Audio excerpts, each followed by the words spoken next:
You've said exercise is the ultimate elixir. And can you talk a bit about why that is? I think it's just because the data are so clear.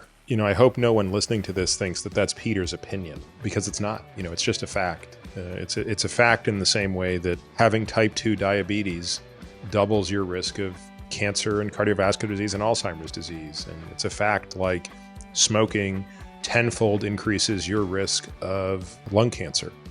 And similarly, if you look at all of the metrics that are associated with longevity, there are none that even come within the same zip code as having a very high cardiorespiratory fitness measured by VO2 max and having high muscle mass and having high strength.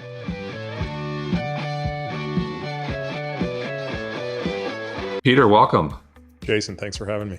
So great to have you. I am such a huge fan of your work, your podcast, and Outlive. Your latest book is a masterpiece. So congratulations, and such an honor to have you on the show. Thank you. Just a little bit of context. My passion for longevity, more specifically healthspan, stems from men in my family. You've shared this as well. Men in my family do not have a good track record with longevity. My father died of heart disease at 47. My maternal grandfather died of heart disease at 49. And my paternal grandfather died of cancer at 44. And I'm 48 and I have two little kids. I know you have little children. And that drives my passion for this subject. And on this subject, you are the best. So just briefly, talk a little bit about your why on this focus on healthspan and behind the why behind this book. Well, it really just has grown out of my own obsession, which is very personal and very much began with the birth of my daughter when I was 35. So that's almost 15 years ago. And I think her birth was, like anybody who's had kids, is a kind of unique experience the first time you have a child. I think both for men and women, there must be some really unbelievable genes that go into overdrive in terms of transcription in that moment. And maybe for women, they start a bit sooner during the pregnancy, but at least for men, the second she's born, it's hard to describe. And it really was the first time my thinking started to deviate off pure performance, which had always been my passion. I'd always been kind of an extreme athlete.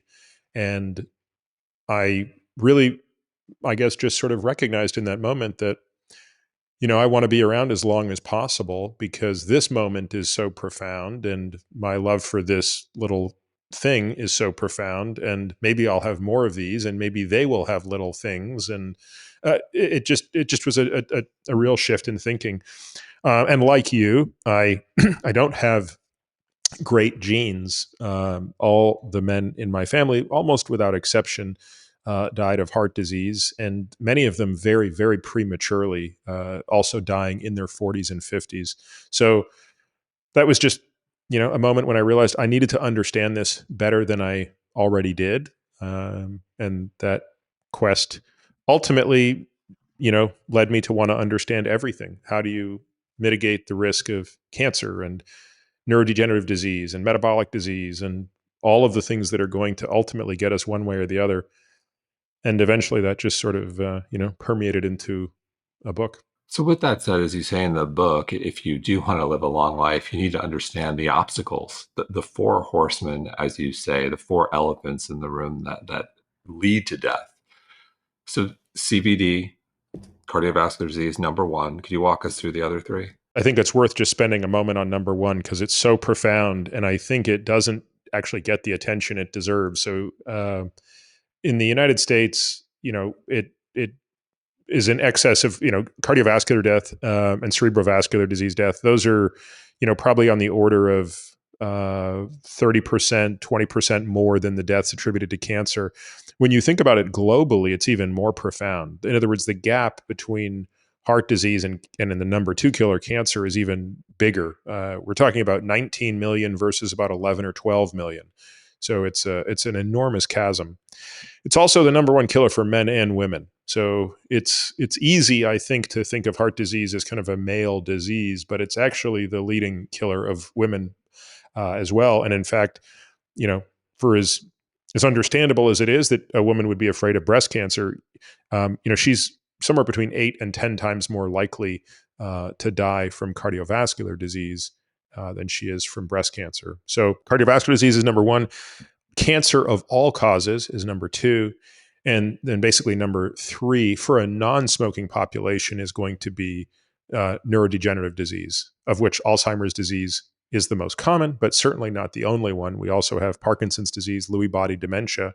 And then we also have forms of dementia that fit kind of outside of the neurodegenerative pathway, such as vascular dementia and frontal temporal lobe dementia and things like that.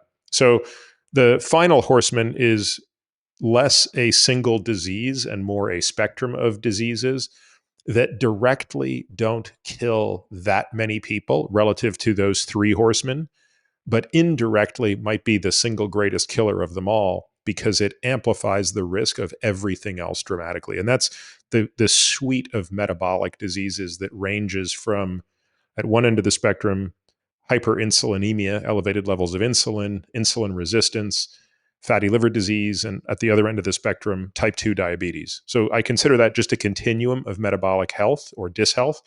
And while the actual number of people who are dying from fatty liver disease or type 2 diabetes is, large but not seismic, having those conditions is doubling on an order of magnitude your risk of everything else we talked about. But as you point out in the book, we really haven't, in medicine, you go through medicine 1.0, 2.0, and 3.0, and there have been incredible advancements, but to some degree, we haven't done so well here in terms of these four horsemen. And I'm curious, what's your take on the drivers? Is it overeating? Is it eating the wrong things? Is it too much sugar? Is it lack of exercise? Is it mental health, emotional health, environmental factors, lack of sleep? Is it all the above? And there are lots of theories, and this is in our world about, it's one thing, it's all these things. What's your take if you had to summarize? So I think there's kind of two things going on as to the why, right? So I talk about medicine 1.0, medicine 2.0, and medicine 3.0. And medicine 2.0, which is the era we live in now, has been remarkable at dealing with what I describe in the book as fast death. So we used to basically we used to basically just die of fast death, right? So we were dying of trauma and dying from infections. That's effectively what killed us for most of civilization and beyond civilization, right? So you go back millions of years, that's how we died. And the advent of medicine 2.0, which really kind of took hold in the latter part of the 19th century, primarily on the basis of three things: the change in the way of thinking, so the introduction of the scientific method, the invention of the light microscope, and then the development of antimicrobial agents. Those three things basically heralded in a new era. And all of a sudden, we were, in a very short period of time, meaning in a matter of decades, we were able to reduce the rate of of fast death, so much so that we effectively doubled life expectancy. So over the past 100 years, we've watched our life expectancy go from about 40 to about 80, just directionally. But in that period of time, as you point out, we haven't really made much success, if any, against slow death. Slow death are the death that the horsemen are basically all the slow deaths. So anything that you see within the horsemen has taken forever. So even if someone drops dead suddenly from a heart attack, and you say, well, gosh, that was very sudden, that was a very fast death. It wasn't. The process was going on for decades, at least 20 or 30 years. This was slowly building.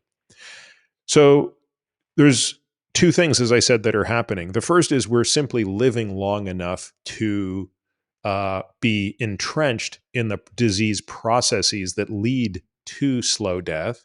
So that's kind of the glass half full approach, which is, since we stopped dying so young from things that were killing us, we now have more time to be exposed to the disease processes that lead to slow death.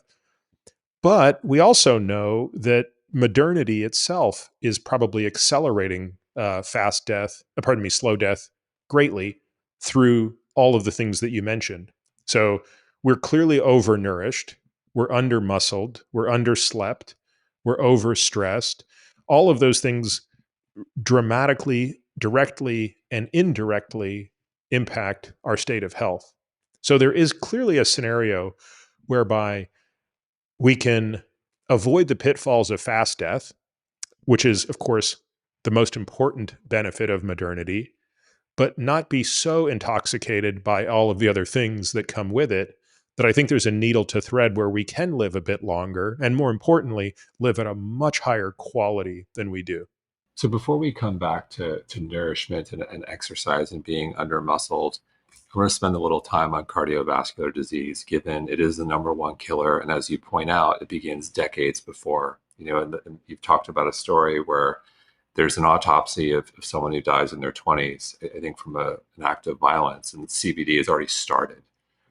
And I think one of your greatest contributions has been that you've really put ApoB, the marker ApoB, at the forefront of the CVD conversation. So if there's one takeaway from this show, and there will be many for you, know what your ApoB is. There's a lot to look at there, but ApoB, and that is a powerful one. And thank you for that. And my question there, on a personal level, and I think everyone's going to want to know this, is okay, I can find out what my ApoB is.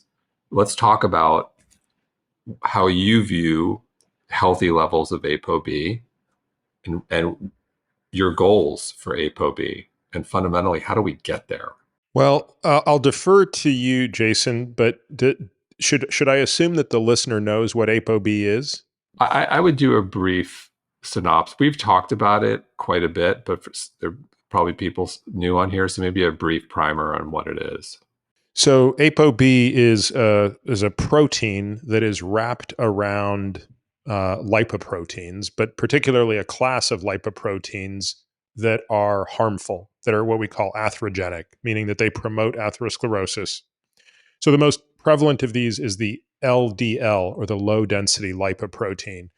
But they're also found on very low density lipoproteins, intermediate density lipoproteins, and Lp(a) particles, which we should maybe talk about another time. So basically, any particle that has the potential to carry cholesterol into your artery wall, leave it there, become oxidized, and create the inflammatory response that leads to this number one killer.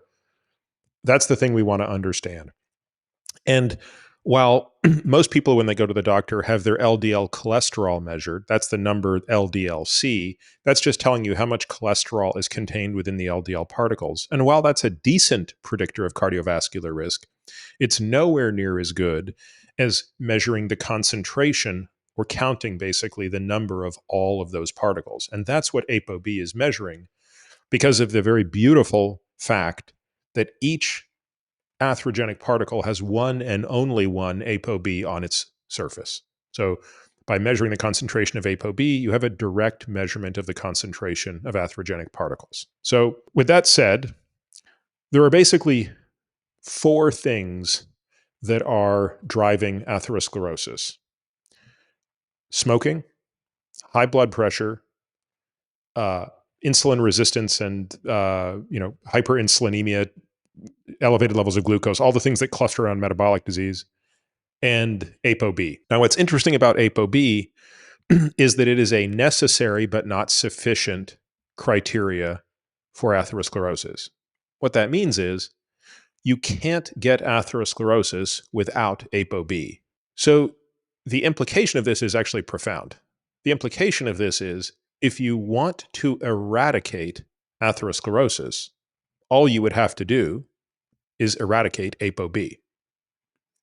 Now, of course, you'd have to do that early enough in life because it's a time exposure. You pointed out the example I write about in the book of a 24 or 26-year-old who's the victim of a homicide. So he dies of a very clear cause of death, but on autopsy, his coronary arteries already demonstrate quite advanced atherosclerosis. That is not an uncommon finding. That's a finding that has been reproduced over and over on autopsy studies. So what we know is that when children are born, their ApoB is very low. It's typically on the order of 20 to 30 milligrams per deciliter. However, by the time you're in your 20s, and certainly in your 30s, The average person's ApoB is about 100 to maybe 110 milligrams per deciliter. And that's already very high from the standpoint of prevention. In fact, only 20% of adults would have an ApoB below 80 milligrams per deciliter. Now, no one knows what the exact number is, but certainly Peter Libby, who I would consider the foremost authority on this at Harvard, has argued that if ApoB is in the range of 20 to 30 milligrams per deciliter, i.e., what's referred to as physiologic levels, the level that children have, atherosclerosis would be impossible. And so the question then becomes, how could one get their ApoB that low? And outside of perhaps the most draconian dietary, modifications that would not be sustainable, right? So, just living on lettuce and celery, for example, it basically would require pharmacotherapy to get your ApoB that low.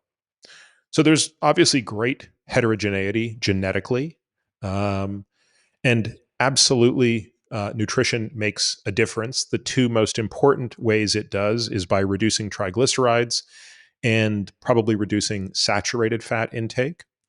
But even once those things are fully optimized, very few people would be able to get their ApoB below, say, 70 milligrams per deciliter with those things being fully optimized as adults.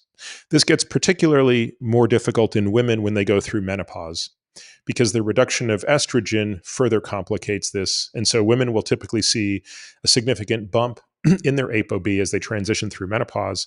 And this explains two things. One, premenopause women have some protection from cardiovascular disease, that some of which might be mediated through estrogen. And secondly, eventually women kind of catch up in terms of heart disease once they lose the protection of estrogen, which of course isn't complete protection, but sort of partial protection. So a lot to unpack there. With regards to diet, you know, so I'll use me for example. My ApoB was 91. I'm listening to you. I said, "Wow, I need to do better here." And I actually, in terms of nutrition, we had just moved to Miami. I didn't really make any changes to my diet. We were eating, I was being a tourist in a new city, going out to eat a lot, having a little more French fries than I would like to have. However, I was doing more strength training. And my ApoB, when I tested it again, was 75. And it's the only thing I can point to, because my diet really wasn't, you talk about saturated fat, like I wasn't really doing, my diet was not that great. Does exercise play any role in lowering ApoB, or maybe I was just lucky? There's so much variation in it that it's hard to make a distinction based on one measurement. But I would say that a reduction from 90 to 75-ish would be, if it were reproducible, would be a very unusual response to just changing exercise. Exercise certainly has a beneficial effect on lipoproteins. That's a pretty big effect. Interesting. Because I think, now that this is the big question, now that we're all zeroing in on ApoB, how do we, there are a whole host of folks who would try to get ApoB as low as possible with just lifestyle modification and don't want to live on lettuce and celery. That's not appealing.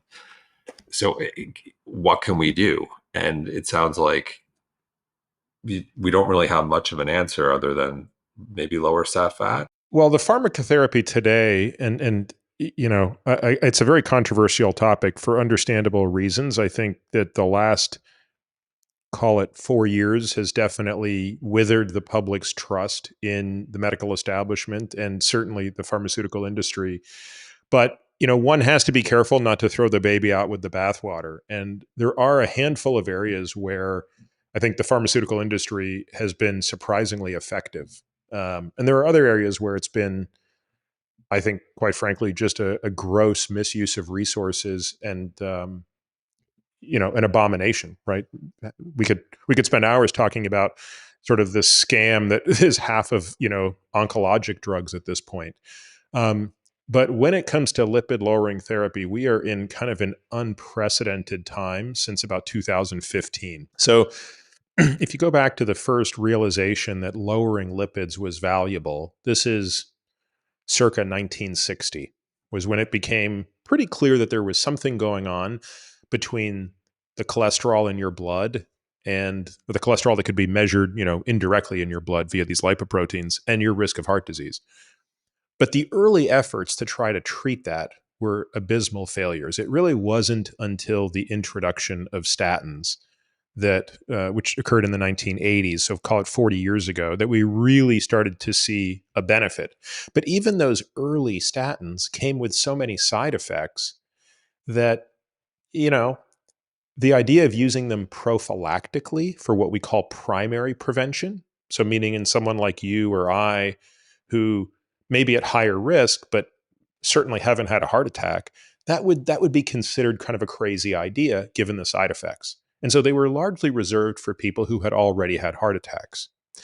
You can probably guess that I don't think that's a great way to do things. Waiting until a smoker has lung cancer to tell them to stop smoking, not going to be nearly as effective as getting people to stop smoking the second they pick up a cigarette. And so what we have today are not just statins that have much better side effect profiles. They still, by the way, cause side effects in about 5% of people. But we have other classes of drugs called PCSK9 inhibitors, or another drug called ezetimibe that blocks the reabsorption of cholesterol in the gut that is being recirculated by the liver, and even another drug that impairs cholesterol synthesis called bempedoic acid. These are drugs that have no side effects.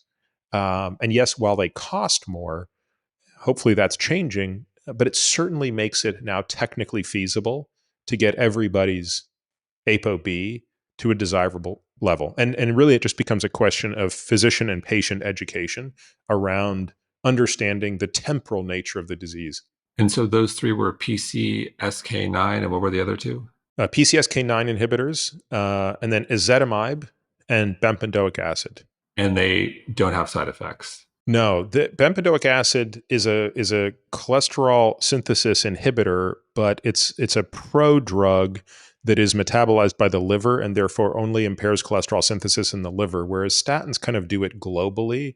And that's probably why 5% of people experience side effects to statins, because it's acting quite globally. And how expensive are those three drugs? Well, ezetimibe is not terribly expensive, but a PCSK9 inhibitor and bempedoic acid, if you pay for them out of pocket, if your insurance company would not approve them, would be $500 a month. Okay, that is pricey. But again, if you're concerned about heart disease, and so, okay, if we take a step back and say everyone has CVD, no matter what age you are, you do have, and you pointed this out in the book too, even if you die of, 99 of something else, when they open you up, there is.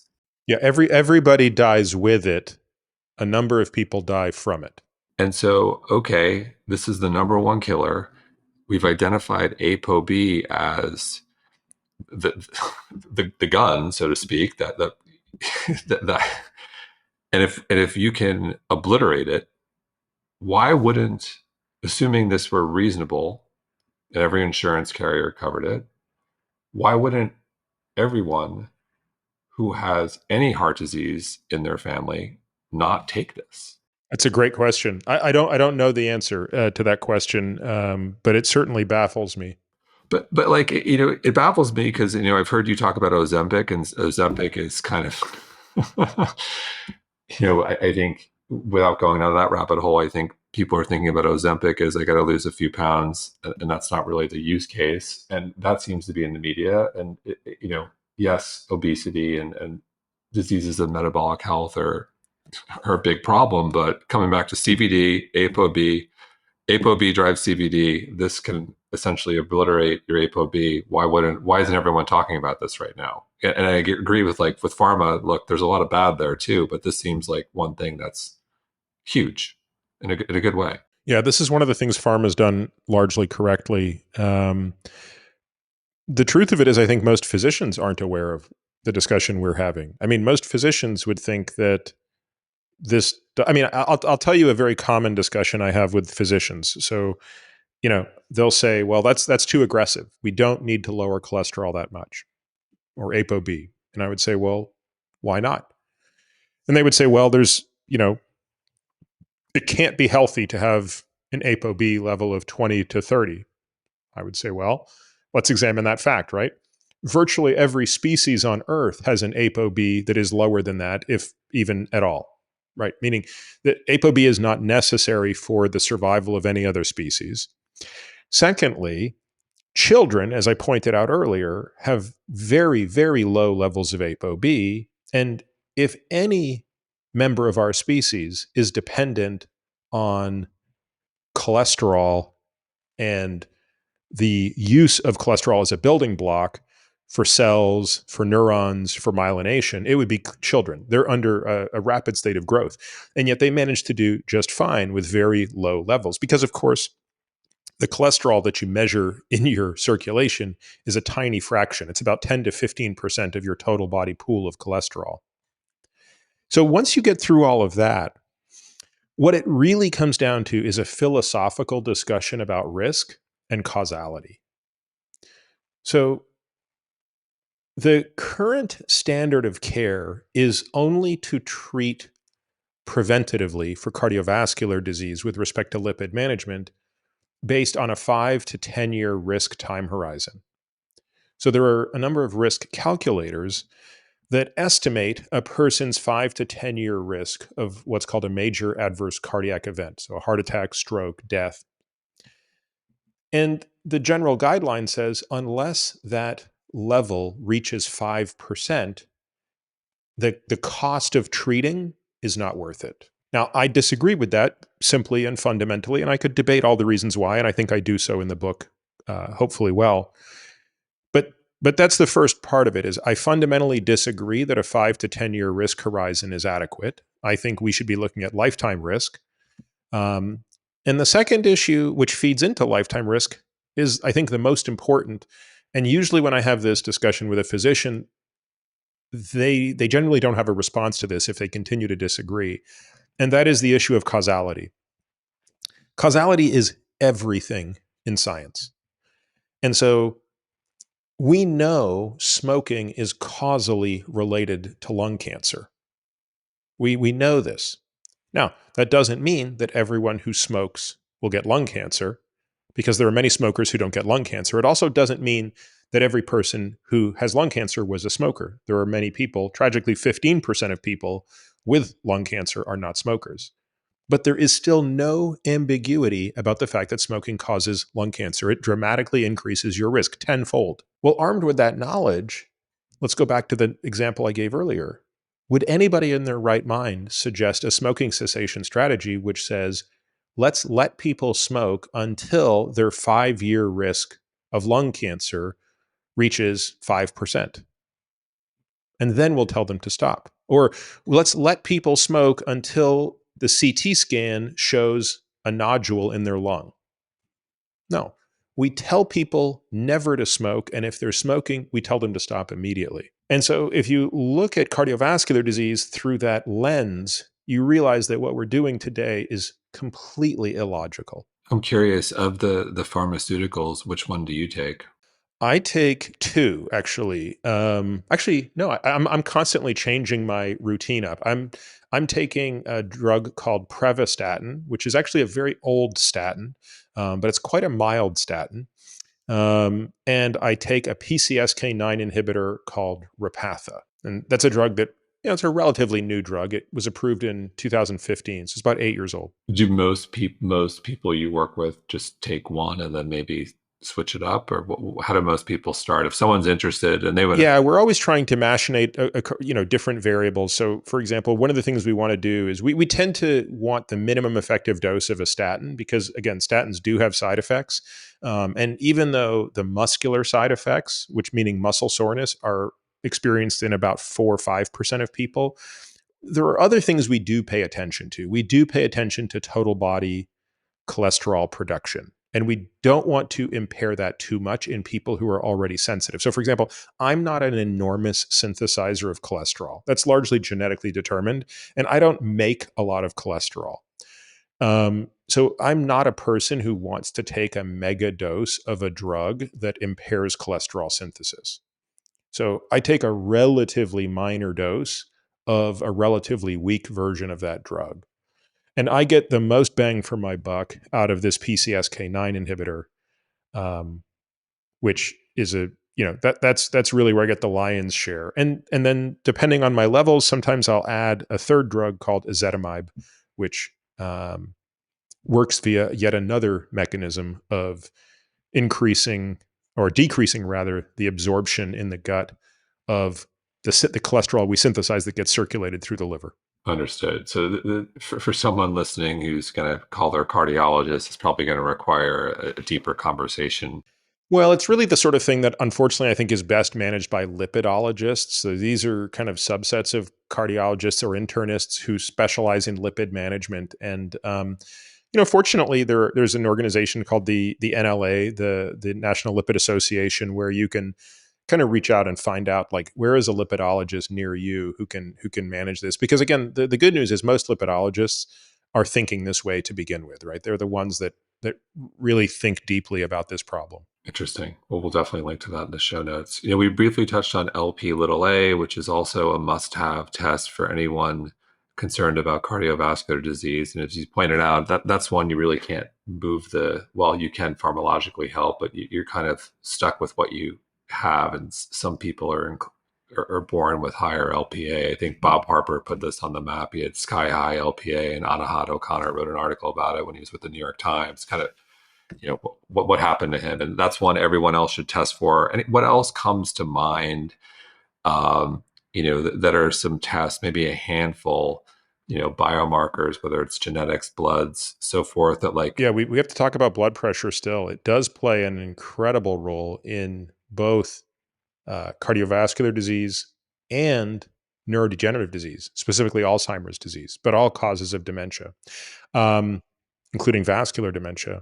And if that weren't enough, even if it had no bearing on your heart and brain, and it's hard to think of two organs that we wouldn't want to do without, its impact on the kidney is perhaps even more important and often more undetected. And so as you start to think about what's involved in living a decade longer than the actuarial table predicts, well, certainly part of that would be avoiding dialysis. And once your glomerular filtration rate, which is a marker of your kidney function, dips below a certain level, your life gets very difficult. And type 2 diabetes, resulting in lots of glycosylated end products, glycosylated proteins that damage the kidney, coupled with high blood pressure, are so damaging to the kidney. The kidneys are kind of a miraculous little organ. They take up a fraction of your body weight, about 2%, and yet they're receiving with every beat of your heart 20 to 25% of your blood flow.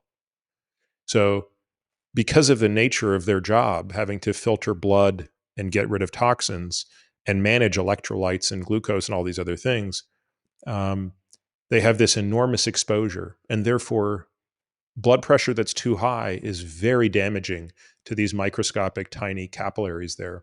And so we see this all the time, where we see people that have been walking around with low-grade, untreated high blood pressure, and by the time they're 60, they have the kidneys of a 90-year-old. So what, in the same way, like the standard for your standard for ApoB is much lower than what's going to come across in your lab work as being in range, so to speak. What's your range for blood pressure? What do you like to see? My data here are quite in line with the medical establishment, as established by the most recent enormous trial on this called the SPRINT trial. And the SPRINT trial demonstrated the significant advantage of keeping blood pressure at or below 120 over 80, even relative to, say, 130 over 85, which used to be considered normal. So, here's actually an example of where I'm in complete agreement with how I think most people who specialize in treating blood pressure would think. I think the problem here is one of implementation and awareness on the part of the population. I don't think most people know their blood pressure. And when you go to the doctor's office, you're not really getting an accurate blood pressure. You're very likely to be susceptible to white coat hypertension. And even if you're not, rarely is a protocol correctly used for measuring blood pressure. It's very important where your arm is in relation to your heart. It has to be at the exact same level, can't be above it, can't be below it. You need to be resting for 5 minutes before you have the blood pressure checked. You can't be talking, you can't have your legs crossed.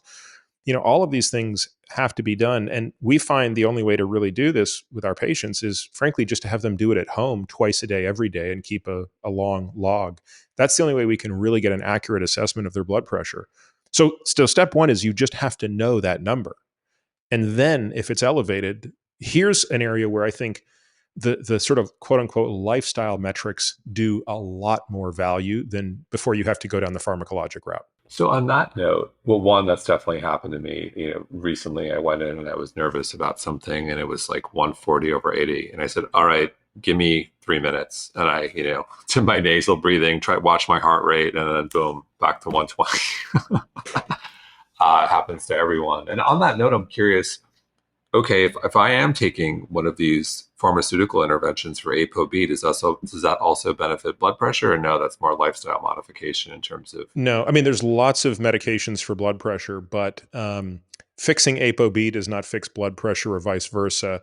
But we can get more bang for our buck out of lifestyle changes on blood pressure than we can ApoB. Well, we'll go there. So what are some of those? I still want to come back to finish testing, but quickly while we're on the subject, what are some of those lifestyle modifications that go a long way? Again, there's no surprises here. Exercise, weight loss, sleep, and stress reduction are the big ones. All of those have significant impact on blood pressure. And so on the exercise front, it seems specifically more around cardio training than strength training. So both are very important, but when it comes to lowering blood pressure, we probably get more bang for a buck out of cardio training. And it doesn't have to be insanely intense, right? It's, the kind of the zone 2 training that I talk about all the time. Fixing sleep if sleep is a problem. So sleep apnea can cause blood pressure. So that's, again, another one of those things we like to rule out in everybody. So we do a test that you can find online. In fact, I link to it in the book. It's called the Stop Bang test. And it's just a very simple questionnaire you can find online that will tell you if you're kind of high or low risk for sleep apnea. So if you come out on the Stop Bang test very low risk, you're almost assuredly fine. If you come out high risk, it's really worth getting a proper sleep evaluation, because undiagnosed sleep apnea, which, by the way, we have a stereotype that only exists in overweight people or only exists in people who are snoring. That's simply not the case. Thin people, metabolically healthy people can still have sleep apnea, even though it's less common. So you have to make sure you don't have sleep apnea. And we have to make sure you're sleeping 7 to 9 hours a night. And if you're not, if you're sleeping outside those windows, you're at higher risk of high blood pressure. Weight, there's a very clear relationship between body weight and blood pressure. And so, as one fixes body weight, should they be in the over-nourished camp, as I describe it, we're going to see blood pressure come down. And then the hardest one to fix, and perhaps one of the most important, is actually stress. Being in a constant state of just being in a sympathetic tone, the fight or flight response that's, never being turned off, has obviously profound consequences on blood pressure. So coming back to some of those labs that we should just demand our doctor do that maybe when they're not doing, and I mentioned LPA, and that was one my insurance to this date is still not covered. It's not that expensive, no big deal, but I have to demand I think a lot of people have to demand they get tested for that one. What are some others that immediately come to mind? Maybe a handful. Well, in addition to ApoB and Lp(a), I think everybody should know their ApoE genotype. That certainly gives us some additional information about the risk of cardiovascular disease and, perhaps more importantly, the risk of Alzheimer's disease. I think that knowing that information can be actually very important as you think about how to take steps to prevent or at least significantly delay the onset of Alzheimer's disease. These are not deterministic genes, meaning if you have ApoE4, 4 is the isoform that is the high-risk isoform. If you have one or two copies of the ApoE4, it's not a given that you're going to get Alzheimer's disease, but you are at increased risk, and therefore one should take precautions. It's sort of like saying, if you had a gene that knew you were more susceptible to lung cancer, knowing that would be very valuable if you were ever tempted to smoke. It would also potentially be tempting, or it would be helpful to inform you how to screen for that cancer, right? So we do this all the time, right? Women are advised, if their family history is suggestive of breast cancer, to make sure they don't have breast cancer genes. Why? Because they can act on that information and prevent breast cancer.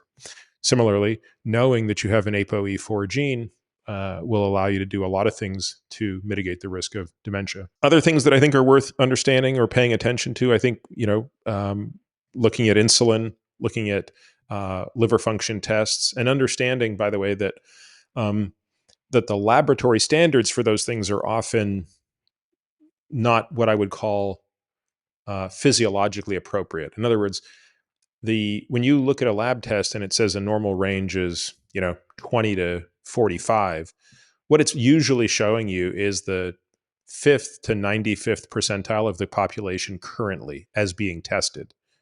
But if we acknowledge that, I don't know, 50% of the population is pretty unhealthy, if not more, do we really want to be compared to the middle of that population bell curve? We don't. So, transaminases, AST and ALT are great examples of that, where if for example, we don't hold our patients to the standard of the lab reference range. We're using more stringent ranges. So we'll segue back to food, nutrition. Let food be thy medicine is something we hear quite a lot of. I'm curious, what's your take on that statement? Yeah, it's attributed to Hippocrates. I have no idea if he actually said it. There's a lot of things that are attributed to Hippocrates that he didn't actually say, including first do no harm. Look, food is essential, and it provides both the raw materials for energy, first and foremost, and structure.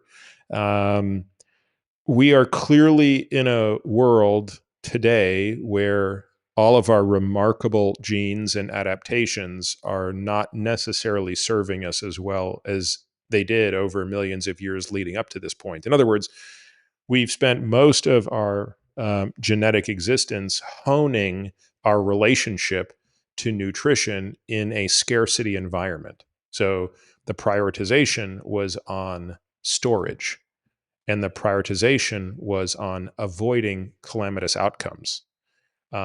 Starvation will kill you quickly. Overabundance of nutrition will kill you very, very slowly.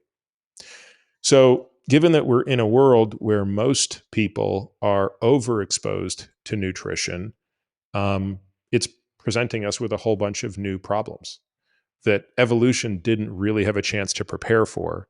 And so we now have to come up with solutions that might seem counterintuitive or counter to our evolutionary desires.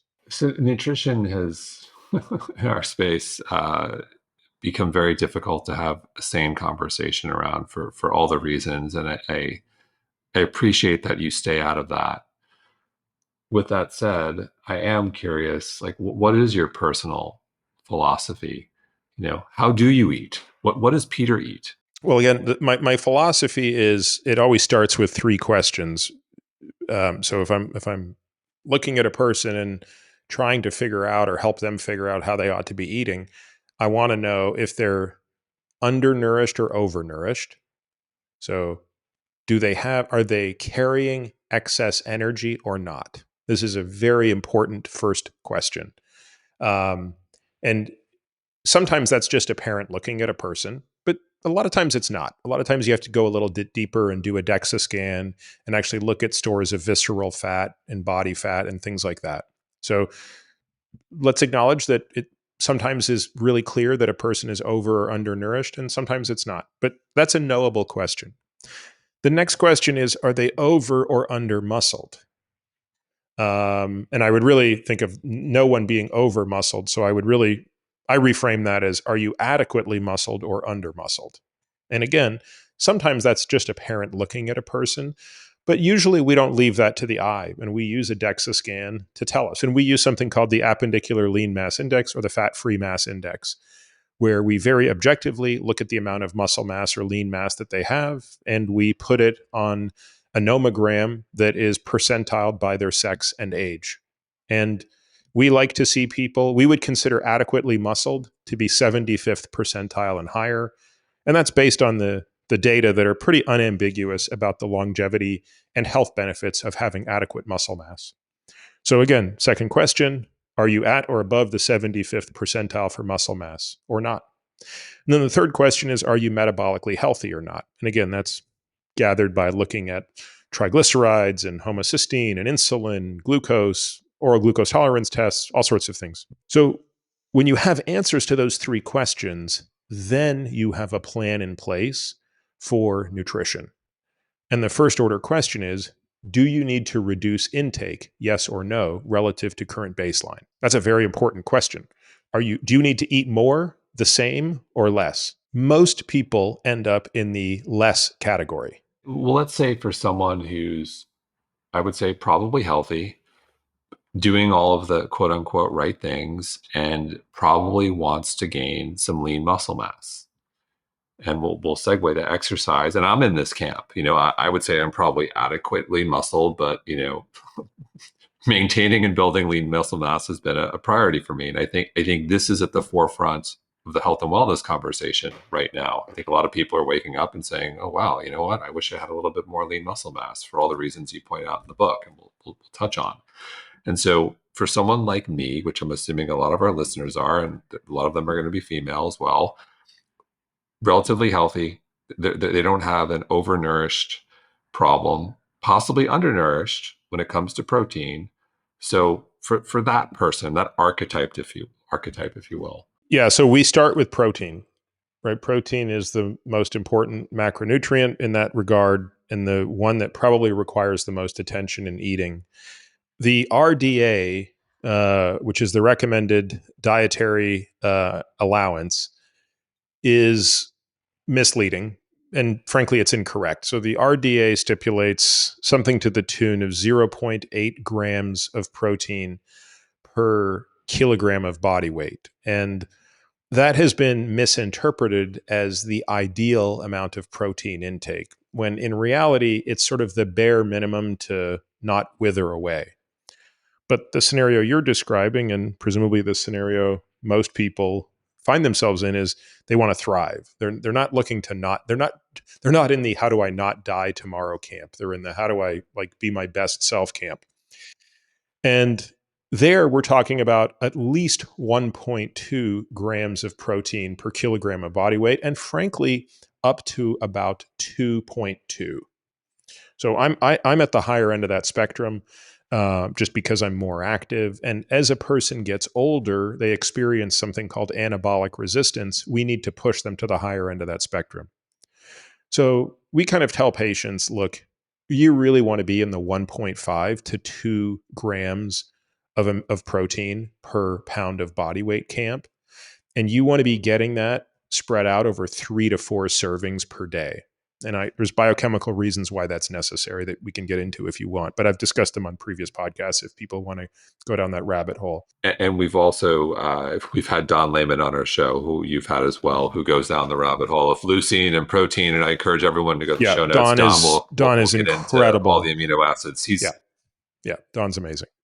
And so coming back, something I'm curious how you do that. I'm curious what Peter puts in his smoothie. When Peter's trying to get that 3 p.m. protein and you just gotta shove something down, that's something, for context, this, we've met, it's been a while, but I'm 6'7". I'm 210 pounds. That's a lot of protein. And I struggle with it sometimes. I'm curious, what do you do when you just gotta figure out a way how to ingest some protein? Yeah, well, it's actually surprisingly consistent from day to day. I mean, I'm not really trying to recreate the wheel every day. So I like eggs. I do have I'm happy to talk about how I make my eggs, how I make my protein shakes, what my go-to protein snack is every single day. So that's 3 right there. And then dinner, which is the easiest one to hit because dinner is just such an easy meal to eat. And I'm just going to rotate through different types of meat or fish at dinner. So I'm always going to, I'm basically just trying to get about 45 grams of protein per serving and 4 servings per day. So it's really easy to get that at dinner. That requires no attention. The other 3 just require being a little bit deliberate with timing and delivery. So eggs, I always make kind of 7 to 8. And because I'm not trying to put on calories, half of that is just white. So it's 8 egg whites and 4 yolks gives me the right dose. My favorite snack is venison sticks. So Full disclosure, I'm a investor in a company called Maui Nui Venison, and they make just hands down the best sort of venison products imaginable. And so they make these jerky sticks that are just great. I love the taste, and there's nothing in them but venison and pepper basically. So each stick is 9.8 grams, so call it 10. So I'll have 5 of those sticks as a snack. That's what I had just before we did our call today. And then a protein shake for me is 50 grams of whey protein in some cashew milk and a few frozen berries and a banana or something like that. So relatively low in calories, but just, very high in protein. Why cashew milk? I wouldn't have pegged you for a cashew milk guy. No, I just love the taste. And I'm a little bit lactose intolerant. So another strategy that I'll use is Greek yogurt and some. There's a company called UCAN that makes a really good granola using superstarch and nuts. So I love their granola. So I'll put that granola into 50 grams worth of Greek yogurt, which is quite a bit. And that would be another way to go about doing it. That's like a 32. That's a big Greek yogurt. Which I'm curious, which yogurt do you tend to prefer Greek? Do you go with the non-fat or total? What's your view on fat and yogurt? I go 2% Greek yogurt. Yeah. The venison sticks is a good, the venison jerky is a good hack. Something I've learned to love are sardines. I wish I could. I hate them, but you're right. Those who can tolerate them, I'm envious. It's such a great go-to. And so a lot to go through with you. So I'm going to move on. We'll get off of food and move on to exercise, because I could not talk to Peter Attia without talking about exercise. And something you've said, which I found to be fascinating, and I'm starting to buy into. I used to be a guy who prioritized nutrition over everything else, and that's changed for me. And I've started to prioritize exercise. Not to say I'm eating Twinkies and have thrown out my diet. I still eat, I would say, pretty clean. But you've said exercise is the ultimate elixir.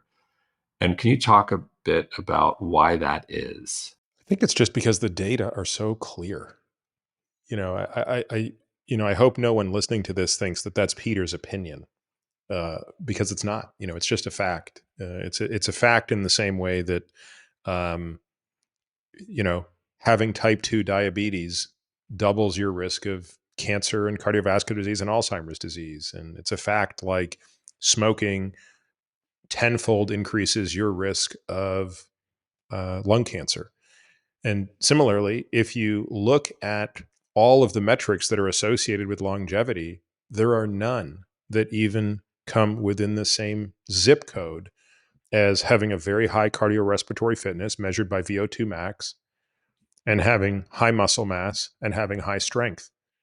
The hazard ratios associated with those things are so far in excess of the hazard ratios associated with everything else that we already know is harmful, such as having high blood pressure, having high ApoB, having type 2 diabetes, smoking. We know that those things are harmful, and we know how to quantify the harm of those. But the benefit of high fitness, high muscle mass, and high strength is higher in magnitude. And so when you look at the reproducibility and the consistency of the data, independent of the series, independent of the population you're looking at, you can't help but come to the conclusion that this is the single most important thing that we need to do. And the only way to achieve those metrics, that is to say, to have high muscle mass, to have high strength, to have high VO2 max, is to do the training that produces those things. And so just to bridge, the why behind the protein consumption is to activate muscle protein synthesis to build muscle. So let's spend a moment, let's split up between resistance training and cardio. And let's say that we've got a listener who is busy. They work, they have a life, maybe they're a parent, they have a half hour.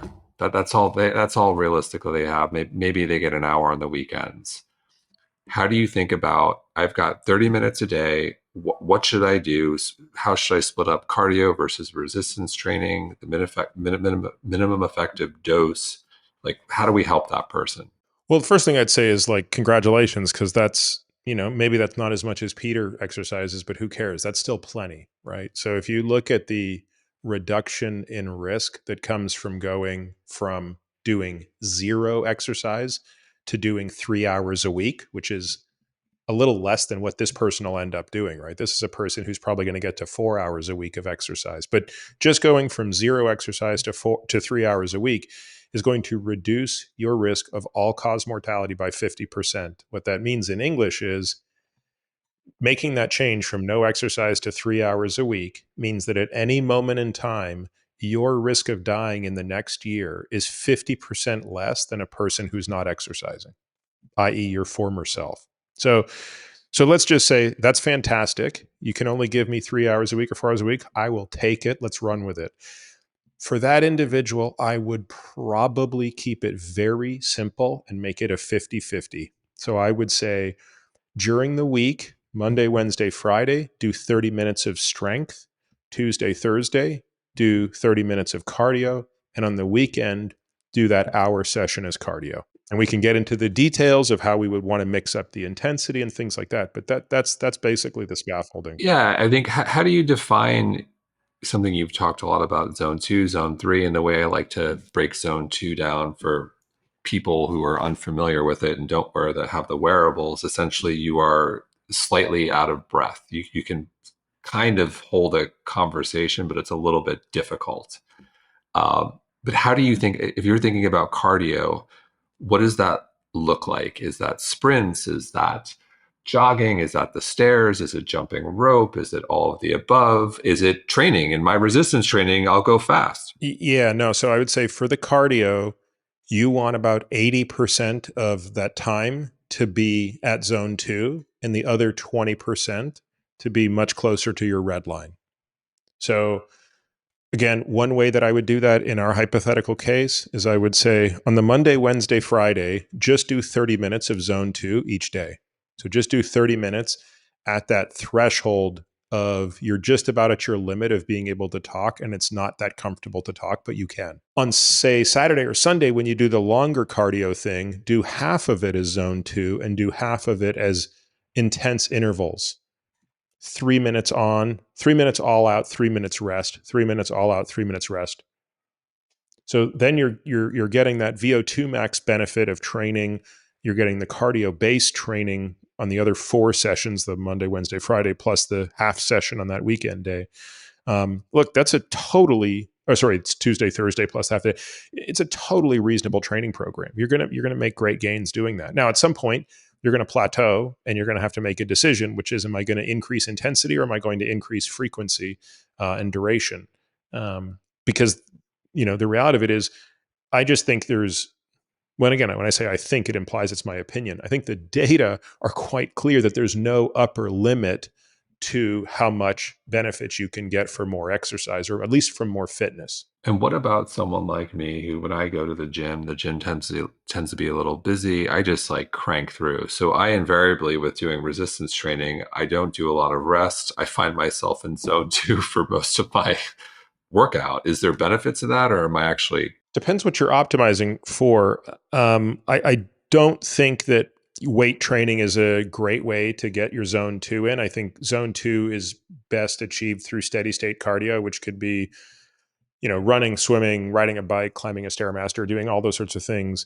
And again, if you're doing your weights on really, really short intervals, such that the cardio aspect of it is what becomes taxing, that's great. But you just have to accept and acknowledge that you are going to make trade-offs, right? You are not going to get as strong as you otherwise would, and you won't necessarily put on as much muscle mass because you're not providing enough stress to the muscle as you would if you gave more rest. Got it. So you definitely, when you talk about the data with exercise, you pointed out the data are unambiguous. The data is the data. And in my view, there's just still so much unknown in our world. I'm curious, I don't really quote Donald Rumsfeld much, but there was a great Rumsfeld quote. There are the known knowns, the known unknowns, and the unknown unknowns. What are some of the known unknowns you'd like answers to? The tools that we can use to measure the effectiveness or efficacy of various interventions are crude. Like, we don't have very good biomarkers for the benefits of these things. So we have very good biomarkers for measuring the effectiveness of lipid lowering therapy, because we can measure ApoB, and ApoB responds directly to lipid lowering therapy. And so we can know in very short periods of time, right, in a matter of weeks, if this thing is working. And then even within a matter of years, we can get a look at the changes in, for example, a coronary artery, looking at a CT angiogram. When it comes to some of the other changes we're making vis-a-vis exercise, um, those have even more profound changes on the body, but they're, we can measure some of them, right? Like, we can certainly measure fitness and strength in those things, and those become very good.